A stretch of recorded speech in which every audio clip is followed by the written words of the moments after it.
एक समय की बात है। जंगल के बीचों बीच टोबी नाम का एक बड़ा मजबूत बाघ रहता था। टोबी जंगल का सबसे शक्तिशाली जानवर था। उसके नारंगी फर पर काली धारियां थीं और उसकी भयंकर चमकती आंखें थीं। लेकिन अपनी ताकत के बावजूद टोबी एक सौम्य आत्मा था, जिसे अपने दिन जंगल में घूमना, धूप का आनंद लेना और पक्षियों को गाना सुनना पसंद था। एक दिन जब टोबी जंगल में टहल रहा था, उसका पैर किसी नुकीली चीज पर पड़ गया। आउच!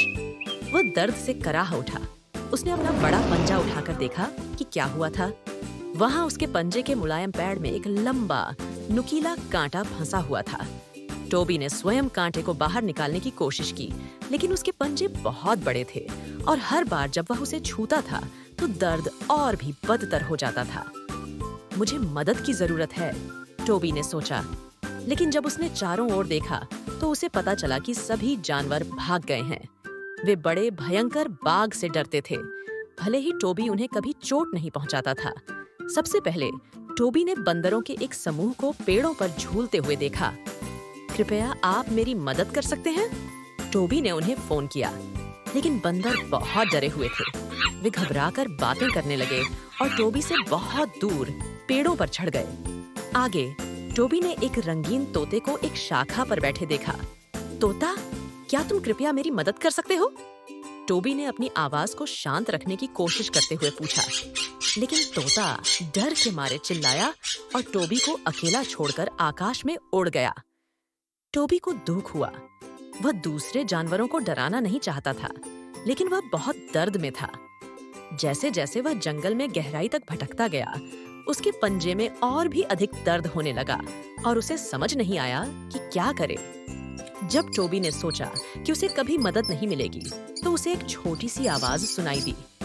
क्षमा करें मिस्टर टाइगर, क्या आपको मदद की जरूरत है? टोबी ने नीचे देखा और देखा कि एक छोटा चूहा उसके सामने बहादुरी से खड़ा है। हाँ, टोबी ने चूहे को डराने की कोशिश करते हुए धीरे से उत्तर दिया, मेरे पंजे में कांटा चुभ गया है और बहुत दर्द हो रहा है, लेकिन मैं मदद मांगने से डरता हूँ क्योंकि हर कोई मुझसे डरता है। छोटा चूहा, जिसका नाम मैक्स था, ने टोबी के पंजे को देखा और कांटा देखा। चिंता मत करो मिस्टर टाइगर, मैक्स ने दयालुता से कहा, मैं आपकी मदद कर सकता हूँ। टोबी आश्चर्यचकित था। तुम्हें मुझसे डर नहीं लगता? मैक्स ने सिर हिलाया। नहीं मिस्टर टाइगर, मैं जानता हूँ कि आप दयालु हैं और आपको बस मदद की जरूरत है। इसके साथ ही मैक्स टोबी के पंजे पर चढ़ गया। वह इतना छोटा था कि कांटा आसानी से देख सकता था। अभी भी रुको, मैक्स ने अपने छोटे पंजों से सावधानी से कांटे को पकड़ते हुए कहा। मैक्स ने एक तेज झटके से टोबी के पंजे से कांटा खींच लिया। तुम वहां जाओ, मैक्स ने गर्व से कहा। दर्द गायब होते ही टोबी को राहत की एक बड़ी लहर महसूस हुई। टोबी ने कृतज्ञतापूर्ण मुस्कान के साथ कहा, बहुत बहुत धन्यवाद छोटे चूहे, आपने मुझे बचा लिया। मैक्स वापस मुस्कुराया।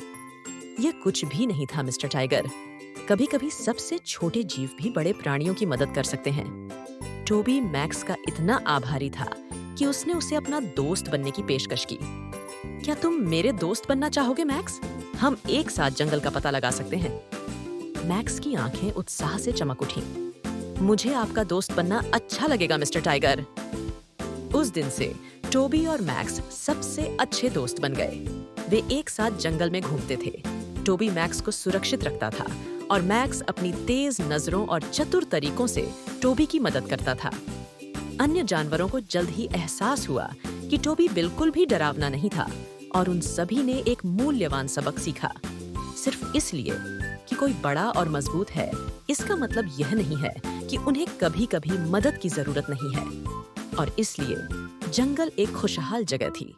टोबी और मैक्स ने सभी को दिखाया कि दोस्ती और दयालुता सबसे असंभावित प्राणियों को भी एक साथ ला सकती है। Once upon a time, in the lush green meadows near the forest edge, there lived a playful little bunny named Benny. Benny had soft, fluffy fur and big, curious eyes. Every day, he hopped around, nibbling on clover and racing through the fields with his friends. But today, something unusual caught his attention. A long, shiny, slippery snake was slithering through the tall grass nearby. Benny had heard all sorts of tales about snakes. Some animals said snakes couldn't be trusted, that they were always looking for a tasty snack, and that bunnies should keep their distance. But this snake didn't look mean. In fact, he seemed quite calm, sliding along lazily and enjoying the warmth of the sun. Curious as always, Benny cautiously hopped closer and called out, "Hey there, Mr. Snake! What are you up to?" The snake, whose name was Sylvester, lifted his head and smiled. Well, as much as a snake could smile. "Hello, little bunny. I'm just enjoying the sunshine. What about you?" Benny blinked in surprise. Sylvester didn't seem scary at all.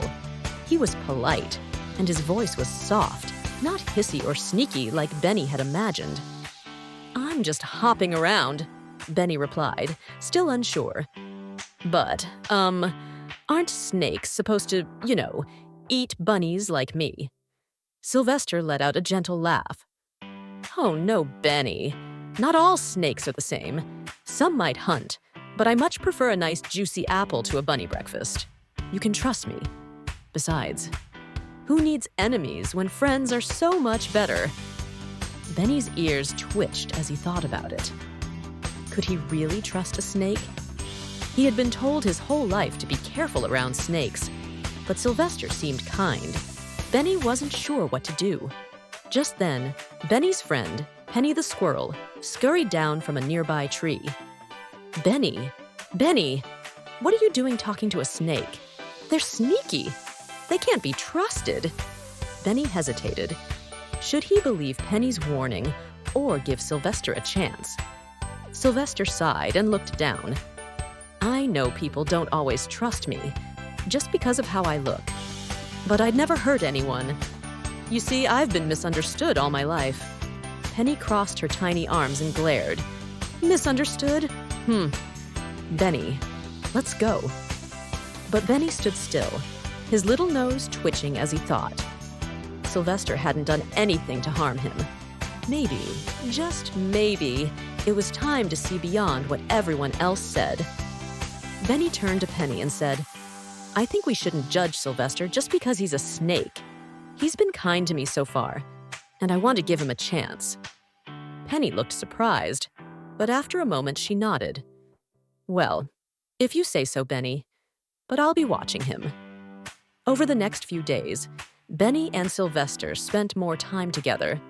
Benny discovered that Sylvester was full of fun stories about the forest and even knew the best spots to find sweet, crunchy carrots. Benny and Penny soon realized that Sylvester was a loyal and trustworthy friend. One sunny afternoon, while the three friends were playing near a stream, Benny hopped up onto a rock and smiled. "I'm glad I didn't judge you by your scales, Sylvester. You're a great friend." Sylvester flicked his tongue and grinned.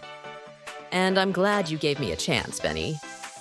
We may be different, but that doesn't mean we can't be the best of friends." From that day on, Benny the bunny and Sylvester the snake were inseparable. Benny learned that true friendship isn't about what someone looks like, but about who they are on the inside. And Sylvester? Well, he was happy to have friends who saw him for who he really was. And they all lived happily ever after. हरियाली से भरे हुए घने जंगल के बीच सभी जानवरों में बड़ी हलचल थी। इसका कारण था जंगल का वार्षिक बड़ा भोज। इस साल सभी ने मिलकर तय किया कि वे साथ में काम करेंगे और जंगल का सबसे बड़ा और सबसे बेहतरीन भोज तैयार करेंगे। लेकिन इसके लिए उन्हें कड़ी मेहनत करनी होगी, सच्ची टीम वर्क दिखानी होगी और सबसे महत्वपूर्ण, एक दूसरे के प्रति दयालु होना होगा। पहले दिन की तैयारी में ट्विंकल यूनिकॉर्न, रोरी शेर, टेडी भालू और बैजिल खरगोश बड़े बाओबाब पेड़ के नीचे इकट्ठा हुए ताकि वे अपनी योजना बना सकें। रोरी, जो हमेशा नए विचारों से भरा रहता था, गर्जना करते हुए बोला, "मैं अपने ताकतवर पंजों से सबसे रसदार फल ढूंढ कर लाऊंगा।" ट्विंकल, जो हमेशा रचनात्मकता से चमकती रहती थी, ने कहा, "मैं नदी के पास उगने वाले रंग बिरंगे फूलों से सजावट बनाऊंगी।" बैजिल, जो जंगल में सबसे तेज कूदने वाला जानवर था, ने जोड़ा, मैं सबसे ऊंचे पेड़ों से नट और जामुन इकट्ठा करूंगा। टेडी, जो अपनी ताकत के लिए जाना जाता था, बोला, मैं सभी भारी टोकरी उठा कर ले जाऊंगा। सभी ने इस योजना को एक शानदार योजना माना, लेकिन फिर गिगल्स हंस, जो हंसी मजाक करना पसंद करता था, ने हंसते हुए कहा, और मैं सबको काम करते हुए हंसाता रहूंगा। सभी हंसने लगे, लेकिन वे जानते थे कि अगर उन्हें भोज सफल बनाना है तो उन्हें गंभीरता से काम करना होगा। अगले दिन सभी जानवर काम में जुट गए। रोरी जंगल में दौड़कर अपने मजबूत पंजों से फल चुनने लगा। ट्विंकल ने चारों ओर उड़कर फूल इकट्ठा किए और उन्हें सुंदर माला में बुनने लगी। बैजिल पेड़ से पेड़ कूदकर सबसे स्वादिष्ट नट और जामुन इकट्ठा करने लगा। टेडी भारी टोकरी उठाकर बाओबाब पेड़ के पास ले जाने लगा। उसके माथे पर पसीना था, लेकिन वह ध्यान से काम कर रहा था। लेकिन जैसे जैसे दिन बढ़ता गया, सूरज तेज होता गया और काम कठिन होता गया। रोरी के पंजों में दर्द होने लगा, ट्विंकल के पंख थक गए, बैजिल के पैरों में कंपन होने लगी और टेडी की बाहें दुखने लगीं। सभी को ऐसा लगने लगा कि वे हार मान लेंगे। तभी फ्लॉसी मछली, जो ठंडी नदी में तैर रही थी, ने पानी से अपना सिर बाहर निकाला और कहा, आप सब बहुत मेहनत कर रहे हो, लेकिन याद रखो, अगर आप मिलकर काम करेंगे और एक दूसरे की मदद करेंगे तो यह इतना कठिन नहीं लगेगा। जानवरों को एहसास हुआ कि फ्लॉसी सही कह रही है। उन्होंने फैसला किया कि वे टीम बनाकर काम करेंगे और काम को मजेदार बनाएंगे। रोरी और बैजिल ने साथ मिलकर फल और नट्स तेजी से इकट्ठा किए। ट्विंकल और टेडी ने एक साथ टोकरी उठाकर सजावट भी की।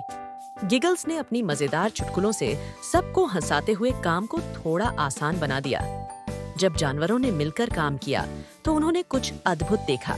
जितना वे एक दूसरे की मदद करते, काम उतना ही तेजी से हो जाता, और जितना वे एक दूसरे को प्रोत्साहित करते, वे उतने ही खुश महसूस करते। जब सूरज ढलने लगा तो जंगल का बड़ा भोज तैयार था। मेज पर रसदार फल, स्वादिष्ट नट्स और खूबसूरत फूलों की सजावट थी। जानवर अपने काम को गर्व से देख रहे थे, यह जानते हुए कि उन्होंने सब कुछ मिलकर किया है। जैसे ही वे खाने के लिए बैठने लगे, एक छोटा शर्मीला कीवी आया। यह वही कीवी था जिसे गिगल्स ने एक अन्य साहसिक कार्य में पहले भी देखा था। कीवी थोड़ा घबराया हुआ था और बोला, मैंने भोज में मदद नहीं की क्योंकि मुझे नहीं लगा कि मैं पर्याप्त मजबूत या तेज हूँ। मुझे बहुत खेद है। ट्विंकल, जो हमेशा दयालु रहती थी, मुस्कुराते हुए बोली, कोई बात नहीं, तुम अब यहाँ हो और यही महत्वपूर्ण है। मदद करने का हमेशा कोई न कोई तरीका होता है। रोरी ने जोड़ा, तुम हमारे साथ भोजन परोसने में मदद कर सकते हो। कीवी खुशी से चमक उठा, यह समझते हुए कि हर किसी के पास कुछ न कुछ मूल्यवान योगदान होता है, चाहे वह कितना भी छोटा क्यों न हो। जैसे ही जानवरों ने भोज का आनंद लिया, उन्होंने दिन की घटनाओं पर विचार किया। उन्होंने कुछ महत्वपूर्ण सबक सीखे। प्रयास करने से वे साथ में कुछ अद्भुत बना पाए। जब उन्होंने साथ में काम किया तो काम आसान हो गया और उन्होंने अकेले से अधिक हासिल किया। शर्मीले कीवी के प्रति दयालु होकर और सभी को शामिल करके उन्होंने भोज को एक सच्ची आनंदमयी उत्सव बना दिया। जैसे जैसे रात हुई और जंगल शांत हो गया, जानवर भरे पेट और खुश दिल से सो गए, ये जानते हुए कि जंगल का बड़ा भोज उनकी कड़ी मेहनत, टीम वर्क और दयालुता की वजह से सफल हुआ, और वे जानते थे कि ये सबक वे हमेशा के लिए अपने साथ रखेंगे। धूप से जगमगाते घास के मैदान के बीच में एक बड़े नीले आकाश के नीचे एनी नाम की एक छोटी सी छींटी, जो कोई भी सुनता, उसके सामने डींगे मार रही थी। मैं आसपास का सबसे लंबा जानवर हूँ, उसने अपने पंजों के बल खड़े होकर घोषणा की। पास में ही एक लेडीबग, जिसका नाम लेनी था, ने सुना और हंसते हुए कहा, एनी, मुझे लगता है कि तुम गलत हो, मैं तुमसे बहुत लंबा हूँ। लेनी ने बहुत गर्व महसूस करते हुए अपने छोटे लाल पैरों को जितना ऊपर तक बढ़ाया जा सकता था फैलाया। लेकिन इससे पहले कि लेनी जश्न मना पाती, ग्रेटा नाम का एक टिड्डा उसके साथ उछल पड़ा। वह मुस्कुराई और बोली, ओह चलो, मैं एक छलांग में तुम दोनों के ऊपर से कूद सकती हूँ, मुझे सबसे ऊंचा होना चाहिए। वह अपनी ऊंचाई दिखाने के लिए हवा में उछली। उसे लगा जैसे वह निश्चित रूप से जीत गई है। पास की झाड़ी से देखते हुए मिलो नाम का एक छोटा चूहा तेजी से बाहर आया। इतनी जल्दी नहीं, मेरी तरफ देखो। मिलो अपने पिछले पैरों पर खड़ा हो गया और अपने छोटे पंजे के साथ ऊपर पहुंच गया। मैं आप सभी से लंबा हूँ। लेकिन मिलो की जीत अल्पकालिक थी, क्योंकि रॉबी नाम का एक खरगोश अकड़कर बाहर निकल गया था। उसने अपने लंबे कान आसमान की ओर फैलाए और कहा, मेरे कानों के साथ मैं निश्चित रूप से सबसे लंबा हूँ, समझे? तभी फियोना नाम की एक जिज्ञासु लोमड़ी पेड़ों से फिसलकर बाहर आ गई। लंबा? आप उसे लंबा कहते हैं? इसे देखो। फियोना अपने पिछले पैरों पर खड़ी थी। अपनी नाक को जितना ऊपर उठाया जा सकता था, उठा लिया, यह महसूस करते हुए कि वह विजेता थी। लेकिन फियोना के दावे को रिकी नाम के एक डरपोक रैकून ने चुनौती दी, जो एक पेड़ पर चढ़ गया और नीचे बोला, हाँ, मैं लंबा हूँ क्योंकि मैं ऊंचा चढ़ सकता हूँ।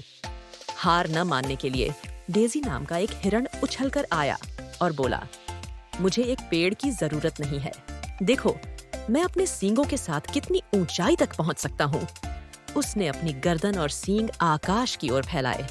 जैसे ही जानवर बहस कर रहे थे, जेराल्ड नाम का एक जिराफ वहां से भटक रहा था। उसने सभी झगड़ालू जानवरों की ओर देखा और मुस्कुराते हुए कहा, तुम सब बहुत प्यारे हो, लेकिन मेरी तरफ देखो। जेराल्ड ने अपनी लंबी गर्दन को और भी आगे बढ़ाया और अन्य जानवर विस्मय से घूरने लगे। लेकिन जब ऐसा लगा कि जेराल्ड अपराजेय है, तो एली नाम का एक विशाल हाथी उसके पास आया। ऊंचाई, आप कहते हैं? इसे देखो। एली ने अपनी सूंड को अपने सिर से ऊपर उठाया। उसके विशाल पैरों से जमीन कांप रही थी। अब सबसे लंबा कौन है? सभी जानवर तब तक प्रभावित हुए जब तक कि टिम नाम का एक बड़ा पेड़, जो पूरे समय से सुन रहा था, ने गहरी तेज आवाज में बात नहीं की। अच्छा, हमारे पास यहाँ क्या है? ऊंचाई के लिए एक प्रतियोगिता? मुझे लगता है कि मैं जीत गया। टिम ने अपनी शाखाएं आकाश की ओर फैला दी और सभी से ऊपर उठ गईं। तभी बेला नाम की एक छोटी सी चिड़िया टिम की शाखाओं के ऊपर से उड़कर नीचे आई और बोली, वास्तव में मैं सबसे ऊंची हूँ, क्योंकि मैं आप में से किसी की भी पहुंच से अधिक ऊंची उड़ान भर सकती हूँ। सभी जानवर रुक गए और बेला की ओर देखने लगे, जो बादलों को छूते हुए खुशी से उनके ऊपर उड़ रही थी। अचानक सभी को कुछ महत्वपूर्ण बात का एहसास हुआ। उनमें से प्रत्येक अपने तरीके से अद्वितीय था। एनी चींटी ने मुस्कुराते हुए कहा, शायद लंबा होना हमें खास नहीं बनाता है। हम सभी अलग अलग आकार के हैं, लेकिन यही बात हम सभी को अद्भुत बनाती है। लेडीबग लेनी ने सिर हिलाया। हाँ, छोटा होने का मतलब है कि मैं छोटी जगहों में छिप सकता हूँ। ग्रेटा टिड्डा सहमत हो गया। और मैं बहुत ऊंची छलांग लगा सकता हूँ, मिलो चूहे ने आगे कहा। और मैं छोटी से छोटी जगह को भी भेद सकता हूँ। रोबी खरगोश ने अपनी नाक घुमाई। मेरे कान मुझे अपने आसपास की हर चीज सुनने में मदद करते हैं। फियोना लोमड़ी ने अपनी पूंछ हिलाई। और मैं तेज और चतुर हूँ। रिकी रैकून मुस्कुराया। मैं चढ़ाई में बहुत अच्छा हूँ। डेजी हिरण खुशी से झूमने लगा। और मैं तेज दौड़ सकता हूँ। जेराल्ड जिराफ मुस्कुराया। और मैं बहुत दूर तक देख सकता हूँ। एली हाथी ने तुरही बजाई। और मैं पेड़ों को गिराने के लिए काफी मजबूत हूँ। टिम पेड़ मुस्कुराया। और मैं आप सभी को छाया और आश्रय देता हूँ। बेला पक्षी ने झपट्टा मारा और चहककर कहा, और मैं जहाँ भी जाना चाहूँ उड़ सकती हूँ। सभी जानवर एक साथ हंसे। उन्हें एहसास हुआ कि सबसे लंबा होना सबसे महत्वपूर्ण बात नहीं है। महत्वपूर्ण बात यह थी कि वे सभी अपने तरीके से विशेष थे, और साथ में उन्होंने घास के मैदान को एक अद्भुत जगह बना दिया। और उस दिन से उन्होंने फैसला किया कि इस बात पर बहस करने के बजाय कि सबसे लंबा कौन है, वे जश्न मनाएंगे कि उनमें से प्रत्येक को क्या अद्वितीय बनाता है, यह जानते हुए कि अलग होना ही उन सभी को महान दोस्त बनाता है। एक हरे भरे प्राचीन जंगल में डिनो नाम का एक जिज्ञासु छोटा डायनासोर रहता था। डिनो कोई साधारण डायनासोर नहीं था। उसकी चमकदार हरी त्वचा थी, उसकी पूंछ उत्साह से लहराती रहती थी, और वह दुनिया के परे की चीजों के बारे में जानने की असीमित उत्सुकता रखता था। जबकि ज्यादातर डायनासोर धरती पर घूमने में संतुष्ट थे, डिनो की नजरें सितारों पर टिकी रहती थीं। हर रात वह आकाश में चमकते तारों को देखता और सोचता कि अंतरिक्ष का अन्वेषण करना कैसा होगा। एक दिन जब वह एक बुलबुलाते हुए ज्वालामुखी के पास घूम रहा था, तो डिनो को जमीन में आधा दबा हुआ एक अजीब चमकदार वस्तु मिली। यह एक रहस्यमय धातु का यंत्र था जिसमें बटन, लीवर और एक बड़ा गोल खिड़की थी। डिनो का दिल उत्साह से धड़कने लगा। यह कोई साधारण पत्थर या जीवाश्म नहीं था, यह तो एक अंतरिक्ष यान था। दृढ़ निश्चय की चमक के साथ डिनो ने अंतरिक्ष यान का अन्वेषण करना शुरू किया। उसने एक बड़ा लाल बटन दबाया और उसकी हैरानी के लिए दरवाजा सिसकारियों के साथ खुल गया, जिसमें झपकती हुई लाइटें और एक आरामदायक सीट दिखी। डिनो अंदर घुस गया। उसकी पूंछ बमुश्किल दरवाजे के अंदर फिट हुई और गहरी सांस लेते हुए उसने लॉन्च लेबल वाले लीवर को खींचा। अंतरिक्ष यान के नीचे की जमीन गड़गड़ाने लगी और जोरदार गर्जना के साथ वह आकाश में उड़ गया। डिनो ने आश्चर्य से देखा कि उसके घर के पेड़, पहाड़ और नदियां छोटे होते गए और आखिरकार पूरी तरह से गायब हो गए। वह आसमान में उड़ रहा था, बादलों को चीरते हुए और सीधे सितारों की ओर बढ़ रहा था। जैसे ही डिनो का अंतरिक्ष यान चांद के पास से गुजरा, उसने गड्ढों और चमकती सतह को देखा। उसने चांद को हाथ हिलाया और सोचा कि वहां कम गुरुत्वाकर्षण में उछलना कैसा होगा। लेकिन रुकने का समय नहीं था। डिनो के सामने बड़े रोमांच थे। जल्द ही डिनो ने खुद को एक रंगीन ग्रह के पास पाया, जिसमें घूमते हुए छल्ले और चमकते हुए बादल थे। यह शनि ग्रह था। छल्ले एक विशाल ब्रह्मांडीय हुल्ला हूप की तरह चमक रहे थे। डिनो ने अपने अंतरिक्ष यान को सावधानी से और करीब ले जाया और एक छोटा सा चक्कर लगाया। उसने छल्लों के चारों ओर घूमा और हंसते हुए लूप दी लूप और घुमाव किए। यह सबसे मजेदार था जो उसने कभी किया था। लेकिन डिनो का साहसिक सफर यहाँ खत्म नहीं हुआ। उसने सौरमंडल के सबसे दूर के हिस्से की ओर बढ़ने का निर्णय लिया, जहां उसने एक छोटे बर्फीले ग्रह प्लूटो से सामना किया। छोटा ग्रह ठंडा था, लेकिन इसकी सतह हीरों के मैदान की तरह चमक रही थी।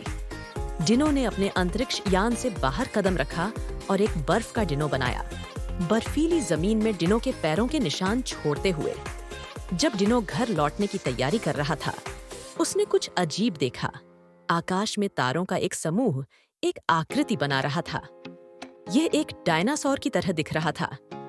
डिनो ने महसूस किया कि यह एक नक्षत्र था और वह गर्व से मुस्कुराया, यह जानकर कि अंतरिक्ष की विशालता में भी वहां तारों के बीच उसका एक छोटा सा हिस्सा था। संतोषजनक आह भरते हुए डिनो अपने अंतरिक्ष यान में वापस चढ़ा और पृथ्वी की ओर लौटने के लिए रास्ता तय किया। घर की यात्रा शांतिपूर्ण थी और डिनो को अपने अंदर एक संतोष की भावना महसूस हुई। उसने सितारों की यात्रा की थी, शनि के छल्लों के चारों ओर नाचा था और प्लूटो पर अपनी छाप छोड़ी थी। लेकिन सबसे महत्वपूर्ण बात यह थी कि उसने अपने सपनों का पीछा किया था। जब डिनो का अंतरिक्ष यान वापस प्राचीन जंगल में उतरा, तो दूसरे डायनासोर उसके रोमांच की कहानियों को सुनने के लिए इकट्ठा हो गए। डिनो ने उन्हें अंतरिक्ष के अद्भुत रहस्यों के बारे में बताया और उस दिन से उसे अंतरिक्ष अन्वेषक डिनो के नाम से जाना जाने लगा।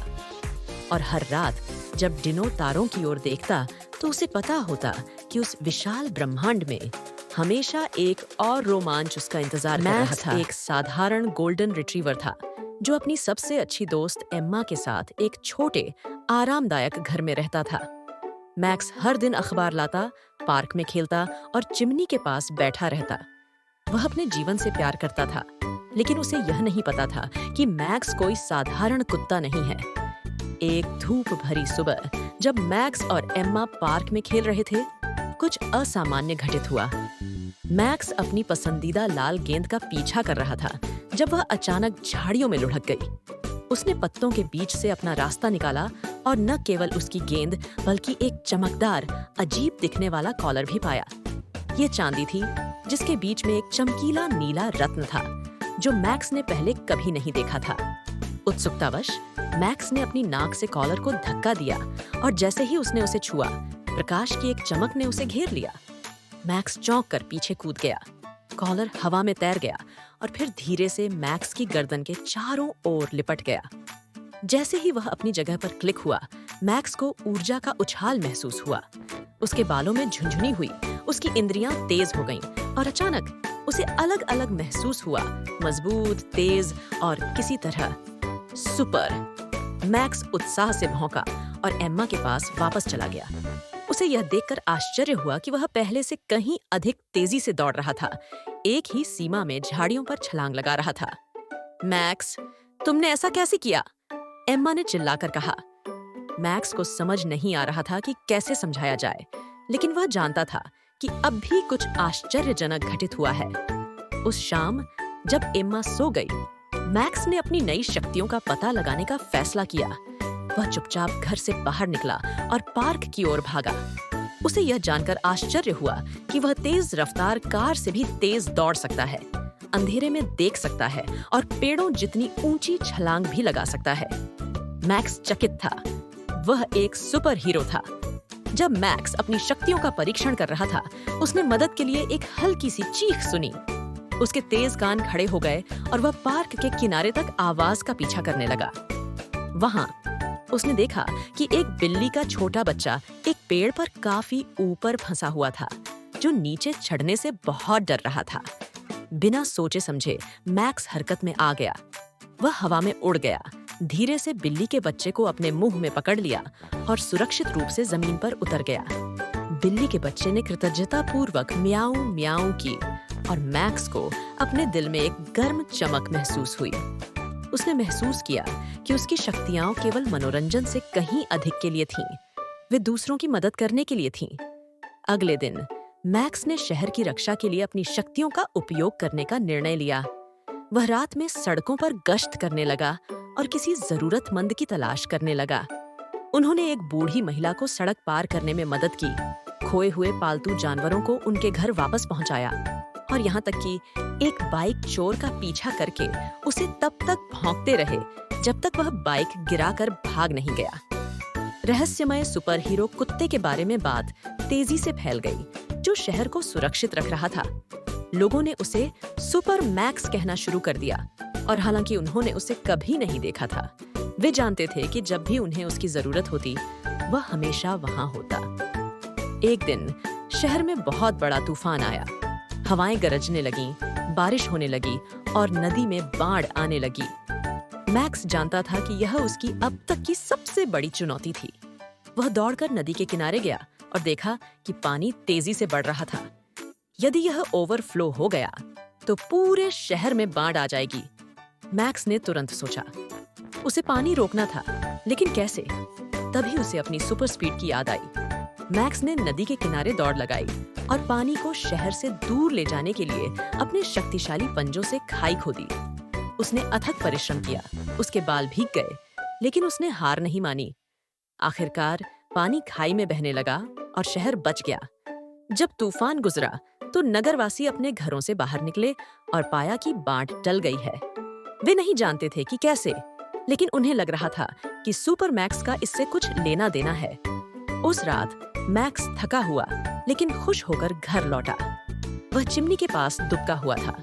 उसका कॉलर मंद रोशनी में धीरे धीरे चमक रहा था। एम्मा ने उसके बालों को सहलाया और मुस्कुराई। तुम एक हीरो हो, मैक्स, वह फुसफुसाई। मैक्स ने यह जानकर अपनी आंखें बंद कर लीं कि उसे अपना असली उद्देश्य मिल गया है। वह सिर्फ एक कुत्ता नहीं था, वह एक सुपर हीरो था और जब तक उसके पास अपनी शक्तियां थीं, वह अपने प्रियजनों की रक्षा के लिए हमेशा मौजूद रहेगा। और इसीलिए सुपर मैक्स के रूप में मैक्स का साहसिक कार्य जारी रहा। हर दिन एक नई चुनौती, एक नया दोस्त और जरूरतमंद लोगों की मदद करने का एक नया तरीका लेकर आया। क्योंकि सुपर हीरो होने का मतलब केवल शक्तियां होना नहीं था। यह मैक्स जितना बड़ा दिल होना की बात है। एक हरे भरे और रंग बिरंगे जंगल में पर्सी नाम का एक मोर रहता था। पर्सी जंगल का सबसे चमकदार और सुंदर जानवर था। उसकी पंखों में इंद्रधनुष के सभी रंग झलकते थे और जब भी वह अपने पंख फैलाता तो सभी जानवर उसकी प्रशंसा में रुक जाते। पर्सी को यह ध्यान बहुत पसंद था और वह अक्सर अपने सुंदर पंख दिखाने के लिए इधर-उधर घूमता रहता था। लेकिन एक जानवर था जिसे पर्सी हमेशा नजरअंदाज करता था, ओलिविया, उल्लू। ओलिविया छोटी थी, उसके पंख भूरे रंग के थे और वह केवल रात में ही बाहर आती थी। दूसरे जानवर अक्सर फुसफुसाते थे कि वह पर्सी के मुकाबले कितनी साधारण और अनाकर्षक है। पर्सी हमेशा कहता, कौन किसी उल्लू से बात करना चाहेगा जब वह मुझ जैसे शानदार जानवर को देख सकता है। एक दिन खबर फैली कि जंगल में कहीं गहरा खजाना छुपा हुआ है। सभी जानवर उत्साहित थे और उसे खोजना चाहते थे, लेकिन जंगल खतरनाक रास्तों और गुप्त जालों से भरा हुआ था। पर्सी, नायक बनने के लिए उत्सुक, ने घोषणा की, मैं खजाना ढूंढूंगा और सबके सामने लाऊंगा। आखिर मुझसे ज्यादा शानदार और बहादुर कौन हो सकता है? अगली सुबह पर्सी अपने साहसिक सफर पर निकल पड़ा। वह आत्मविश्वास से जंगल में चलता गया। उसकी पंख धूप में चमक रहे थे, लेकिन जल्द ही वह मोटी लताओं और कांटेदार झाड़ियों के बीच में खो गया। जितना वह आगे बढ़ता, उतना ही अंधेरा हो जाता। पर्सी डरने लगा और उसे समझ नहीं आया कि अब किस दिशा में जाए। तभी उसे ऊपर से एक हल्की आवाज सुनाई दी, क्या तुम्हें मदद चाहिए? यह ओलिविया उल्लू थी, जो चुपचाप एक डाल पर बैठी थी। पर्सी ने हताशा में कहा, मुझे नहीं लगता कि तुम मेरी मदद कर सकती हो, ओलिविया। तुम सिर्फ एक साधारण उल्लू हो। मुझे किसी समझदार और मजबूत की जरूरत है। ओलिविया मुस्कुराई और धीरे से बोली, दिखावा धोखा दे सकता है, पर्सी। मुझे इस जंगल का कोना कोना पता है। मुझे मार्गदर्शन करने दो। पर्सी को संदेह था, लेकिन उसके पास कोई और विकल्प नहीं था। इसलिए उसने ओलिविया का पीछा किया, जो आगे उड़ रही थी। उसकी तीखी नजरों ने उन्हें घने जंगल के बीच से सुरक्षित रास्ता दिखाया। उसने पर्सी को छिपे हुए रास्तों की ओर इशारा किया और जालों से सावधान किया। उसकी मदद से वे खतरों से बचते हुए आखिरकार उस जगह पहुंचे जहां खजाना छुपा हुआ था। पर्सी अपनी आंखों पर विश्वास नहीं कर पा रहा था। वहां एक चमचमाते जवाहरातों और सोने के सिक्कों से भरा हुआ बक्सा था। पर्सी आगे बढ़कर खजाना उठाने ही वाला था, लेकिन फिर वह रुक गया और ओलिविया की ओर मुड़ा। धन्यवाद ओलिविया, मैं तुम्हारे बिना यह नहीं कर सकता था। मुझे तुम्हें तुम्हारे रूप से आंकने में गलती हुई।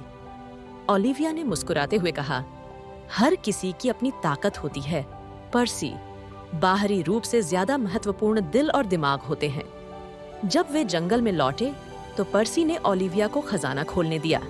जैसे ही जवाहरातों ने धूप में चमक बिखेरी, पर्सी ने घोषणा की, इस रोमांचक सफर की सच्ची नायिका ओलिविया उल्लू है। उसने मुझे दिखाया कि बाहरी रूप से परे देखना कितना महत्वपूर्ण है। उस दिन से पर्सी और ओलिविया सबसे अच्छे दोस्त बन गए। पर्सी ने जंगल के सभी जानवरों की सराहना करना सीख लिया, न कि सिर्फ उन्हीं की जो दिखने में आकर्षक थे। और जब भी कोई किसी को उसके रूप से आंकने की कोशिश करता, पर्सी मुस्कुराकर कहता, याद रखना, उल्लू को रास्ता पता था। और इस तरह जंगल के जानवरों ने सीखा कि सुंदरता और ताकत कई रूपों में आती है और सच्चा महत्व दिल और दिमाग का होता है। जंगल के दिल में जानवर उत्साह से भरे हुए थे। महान जंगल ओलंपिक्स शुरू होने वाले थे। हर 4 साल में जंगल के जीव एक मजेदार और रोमांचक प्रतियोगिता के लिए इकट्ठा होते थे। इस साल नए इवेंट्स जोड़े गए थे और हर कोई गोल्डन अकॉर्न ट्रॉफी जीतने के लिए उत्सुक था। बनी खरगोश, जिसकी ताकतवर टांगें थीं, कूदने की दौड़ के लिए कड़ी मेहनत कर रहा था। वह हर दिन अभ्यास करता था, लॉग्स के ऊपर कूदता और शाखाओं से बचता था। ट्विंकल यूनिकॉर्न, जो अपनी सुंदरता के लिए जानी जाती थी, ऊंची कूद की तैयारी कर रही थी। उसे अपने आप पर भरोसा था, लेकिन वह रोरी शेर की प्रतिस्पर्धा के प्रति सचेत थी। गिगल्स हंस वॉडल रेस के लिए अपनी तैयारी में एक हास्यपूर्ण तत्व जोड़ रहा था। पर्सी मयूर टैलेंट शो में अपने रंग बिरंगे पंखों और नृत्य कौशल से सभी को चकाचौंध करने के लिए तैयार था। जंगल ओलंपिक्स का दिन आ गया और चमत्कारों का मैदान उत्साह से भर गया। बुद्धिमान बूढ़े उल्लू प्रोफेसर हूट ने खेलों की शुरुआत की घोषणा की। पहली प्रतियोगिता थी कूदने की दौड़। बनी ने जोरदार शुरुआत की, लेकिन जैसे ही वह जीतने वाला था, वह एक पत्थर से ठोकर खा गया। हार मानने के बजाय बनी ने जल्दी से उठकर मुस्कान के साथ दौड़ पूरी की। उसने पहली जगह नहीं जीती, लेकिन उसने एक महत्वपूर्ण सबक सीखा। यह मजा लेने और कभी हार न मानने के बारे में है। इसके बाद ऊंची कूद की बारी आई। ट्विंकल यूनिकॉर्न ने स्टार्ट लाइन पर कदम रखा। उसका दिल तेजी से धड़क रहा था। रोरी शेर ने एक नया रिकॉर्ड बनाया था। लेकिन ट्विंकल दृढ़ थी। उसने हवा में सुंदरता से छलांग लगाई, लेकिन रोरी की कूद को नहीं हरा पाई। फिर भी ट्विंकल ने मुस्कान के साथ रोरी को बधाई दी, जिससे उसकी खेल भावना प्रदर्शित हुई। फिर आई वॉडल रेस, और हर कोई गिगल्स हंस को एक्शन में देखने के लिए उत्सुक था। अन्य प्रतियोगियों में डिप्पी डक और वॉडल पेंगुइन शामिल थे, जो जितनी तेजी से हो सकता था वॉडल कर रहे थे। गिगल्स अपने नाम के अनुरूप अपनी मजेदार वॉडल से सभी को हंसी मजाक में डाल रहा था। लेकिन फिर गिगल्स ने कुछ अप्रत्याशित किया। वह पीछे की ओर वॉडल करने लगा। भीड़ जोर जोर से हंसने लगी और गिगल्स ने फिनिश लाइन को सबसे पहले पार किया, जिससे उसने सभी को सिखाया कि कभी-कभी चीजों को अलग तरीके से करने से सफलता मिल सकती है। अंत में टैलेंट शो का समय आ गया। पर्सी मयूर स्टेज पर आकर अपने नृत्य कौशल से भीड़ को चकाचौंध कर रहा था। जब सभी को लगा कि शो इससे बेहतर नहीं हो सकता, तो बनी स्टेज पर कूद पड़ा और पर्सी के साथ नाचने लगा। ट्विंकल ने अपने जादुई सींग का उपयोग करके हवा में चमक बिखेरी। रोरी ने एक ताल बजाई और जल्द ही सभी जानवर एक साथ नाचने लगे। जज एक ही विजेता नहीं चुन सके और सभी को उनके टीम वर्क और रचनात्मकता के लिए विजेता घोषित किया। जैसे ही सूरज डूबा, प्रोफेसर हुट ने गोल्डन अकॉर्न ट्रॉफी के विजेता की घोषणा करने के लिए जानवरों को इकट्ठा किया। भीड़ ने अपनी सांसें रोक लीं। इस साल के महान जंगल ओलंपिक्स के विजेता हैं सभी, प्रोफेसर हुट ने घोषणा की। भीड़ खुशी से झूम उठी। इस साल के सच्चे विजेता वे हैं जिन्होंने खेल भावना, टीम वर्क और कभी हार न मानने का रवैया दिखाया। प्रोफेसर हुट ने आगे कहा, बनी ने हमें सिखाया कि जब हालात कठिन हो जाएं, तब भी हमें आगे बढ़ते रहना चाहिए। ट्विंकल ने हमें दिखाया कि जीत और हार में शिष्टता दिखाना ही सच्चे चैंपियन की पहचान है। गिगल्स ने हमें याद दिलाया कि अलग होना और मजे करना भी ठीक है। और पर्सी और अन्य जानवरों ने दिखाया कि जब हम एक साथ काम करते हैं, तो हम कुछ अद्भुत बना सकते हैं। जानवरों ने एक साथ जश्न मनाया, अपनी उपलब्धियों पर गर्व महसूस किया। गोल्डन अकॉर्न ट्रॉफी को मैदान के केंद्र में रखा गया, जो एकता और साथ मिलकर प्रतिस्पर्धा करने की खुशी का प्रतीक था। उस रात टिमटिमाते तारों के नीचे जानवरों ने एक अलाव के चारों ओर कहानियां, हंसी मजाक और दोस्ती साझा की। महान जंगल ओलंपिक्स का अंत हो गया था, लेकिन सीखे गए सबक और बनाई गई यादें हमेशा के लिए रहेंगे। छुट्टियों से पहले स्कूल का आखिरी दिन था और जंगल स्कूल के सभी छोटे जानवर उत्साह से भरे हुए थे। कक्षाएं रंग बिरंगी बेलों से सजाई गई थीं और हवा में मीठे फूलों की खुशबू फैली हुई थी। शेर का बच्चा रोरी, यूनिकॉर्न ट्विंकल, भालू बेनी और गूज गिगल्स मुश्किल से ही बैठ पा रहे थे। वे बेसब्री से घंटी बजने का इंतजार कर रहे थे, जो उन्हें उनकी लंबी छुट्टियों की शुरुआत का संकेत देगी। लेकिन इस सारे उत्साह में थोड़ी शरारत भी पनप रही थी।